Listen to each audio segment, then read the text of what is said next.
বর্তমান মার্কেট পজিশনে বিভিন্ন ব্র্যান্ডের বিভিন্ন ফোন লঞ্চ করেছে, তবে খুবই কম সংখ্যক ব্র্যান্ড রয়েছে যে ব্র্যান্ডগুলো লো প্রাইজের মধ্যে 5G স্মার্টফোন লঞ্চ করেছে। তবে বর্তমান মার্কেট পজিশনে কিন্তু ভিভো লো প্রাইজের মধ্যে 5G স্মার্টফোন লঞ্চ করেছে। বর্তমান সময়ে ভিভো T4X 5G ফোনটি ইন্ডিয়াতে 14,999 রুপিতে লঞ্চ করেছে, আর মাত্র 14,999 রুপিতে ইন্ডিয়ান মার্কেটে লঞ্চ করায় ইন্ডিয়ান মার্কেট অনেক ভালো কাঁপাচ্ছে। আর ফোনটি বর্তমান মার্কেট পজিশনে বাংলাদেশে লঞ্চ করলে ফোনটির কেমন প্রাইস হবে এবং ফোনটির ওভারঅল কনফিগারেশন কেমন হবে সম্পূর্ণ জুড়ে থাকছে আজকের এই ভিডিওতে। তাই আপনারা যদি আমার চ্যানেলে নতুন হয়ে থাকেন অবশ্যই চ্যানেলটি সাবস্ক্রাইব করে পাশে থাকা বেল আইকনটি বাজিয়ে দিন। ভিভো T4X 5G ফোনটিতে 6.72 ইঞ্চির full HD plus punctual cutout যুক্ত 120 হার্জের ডিসপ্লে ব্যবহার করেছে, যার ডিসপ্লে রেজলিউশন হিসেবে ব্যবহার করেছে 1080x2408 রেজলিউশন এবং ডিসপ্লেতে গরিলা গ্লাস 5 প্রোটেকশন ব্যবহার করেছে।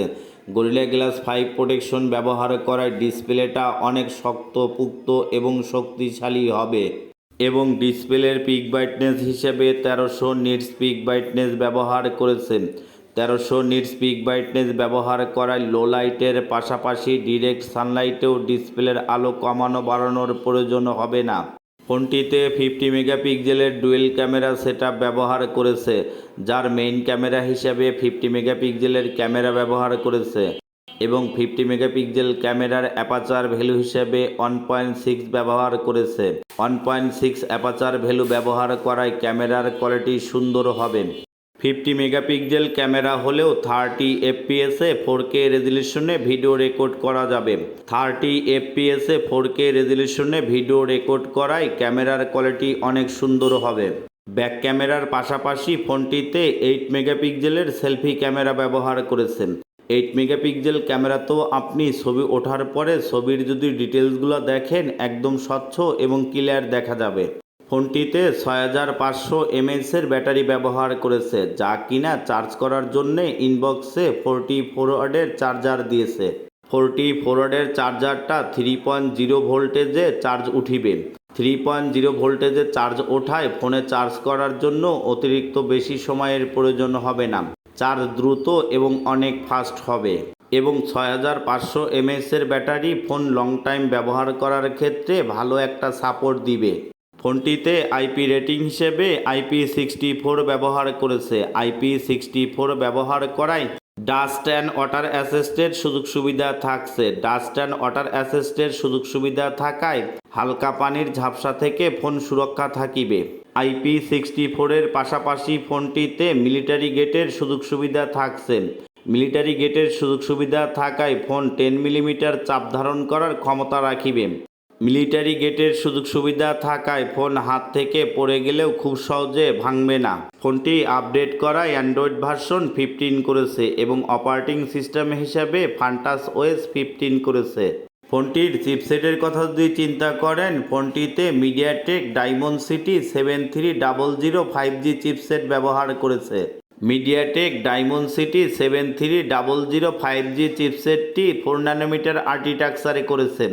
চিপসেটটি 4 ন্যানোমিটার আর্কিটেকচারে করায় গেমিং সুযোগ সুবিধাটা অনেক ভালো পাওয়া যাবে। ফ্রি ফায়ার, পাবজি বা বিভিন্ন ধরনের অনলাইনের যে হাই রেজলিউশনের গেমসগুলো রয়েছে যদি খেলেন সেক্ষেত্রে স্মুথলি খেলিতে পারিবেন। হাই রেজলিউশনে 90 এফপিএসে ভারী ধরনের গেমসগুলো খুব সহজেই স্মুথলি খেলা যাবে কোনো প্রকার ঝামেলা ছাড়াই। হাই রেজলিউশনে ভারী ধরনের গেমসগুলো খেলার সময় ফ্রেম ড্রপ বা ল্যাকিং কোনো ইস্যু থাকিবে না। তাই যারা গেমিং পারফরমেন্সের জন্য ফোনটি ক্রয় করিতে চান তারা কিন্তু ভিভো T4X 5G ফোনটি ক্রয় করিতে পারেন, কারণ গেমিং পারফরমেন্সের দিক থেকে ফোনটির চিপসেট অনেক ভালো এবং শক্তিশালী। ফোনটি বর্তমান ইন্ডিয়ান মার্কেটে দুটি ভেরিয়েন্ট লঞ্চ করেছে, 8128 এবং 8256। ফোনটির প্রাইজের কথা যদি চিন্তা করেন ফোনটি ইন্ডিয়ান মার্কেটে 8128-এর প্রাইস করেছে 14,999 রুপি, আর 256-র প্রাইস করেছে 16,999 রুপি। তবে খুব শীঘ্রই কিন্তু ভিভো বাংলাদেশে ফোনটি লঞ্চ করতে যাচ্ছে। আর লঞ্চ করলে ফোনটির প্রাইস 20 থেকে 22,000 টাকার মধ্যেই হবে।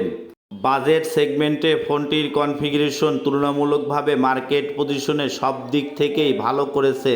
তাই যদি ফোনটি আপনি আপনার পরিচিত বন্ধু বান্ধব অথবা আপনার নিজের জন্য নিতে চান, সেক্ষেত্রে ফোনটি আপনার পরিচিত বন্ধু বান্ধব অথবা আপনার নিজের জন্য ফোনটি ক্রয় করতে পারেন। তো বন্ধুরা, ফোনটির ওভারঅল কনফিগারেশন আপনাদের কাছে কেমন লেগেছে অবশ্যই কমেন্টে জানাতে ভুলবেন না।